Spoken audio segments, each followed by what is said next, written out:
It is clear the police have made serious mistakes about how they have operated new radical protest laws, evidenced by apologising for and expressing regret about arresting 6 anti-monarchy protesters on Coronation Day.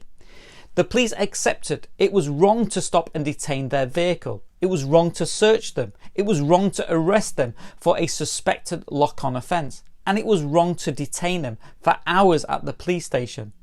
There seems to be 3 very important lessons to be learned from these unlawful arrests.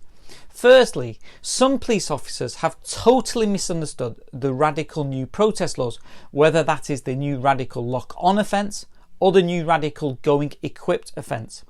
Both the locking on and going equipped to lock on are only offences connected with protests which involve serious disruption, not minor disruption. And more than this, even where there is a serious disruption type protest, there is a statutory defence that protesters can rely on of reasonable excuse, which ensures any police action such as an arrest of a protester for a suspected protest related offence must be a proportionate response to justify the police to interfere in a protester's right to protest. What this means in reality is that in some situations the police might give some tolerance for a protest to carry on, not to use a sledgehammer approach to preemptively arrest protesters in dawn raids or before they have time to set up the protest.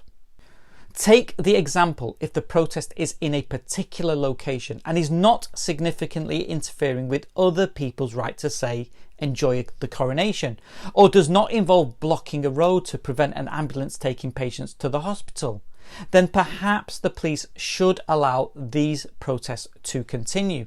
But what do I know?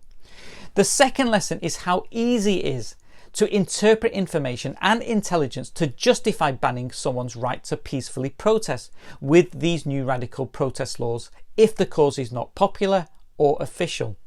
To put it in another way, the new radical protest laws are so vague and broadly written with few safeguards, a police officer could easily interpret the activities of a protest group as involving serious disruption.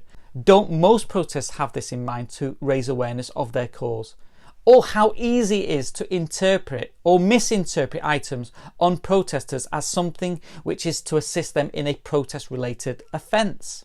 And is the third lesson this? With radical protest laws like these akin to some authoritarian regime, with the passing of Her Majesty, does it seem we are living in a new age?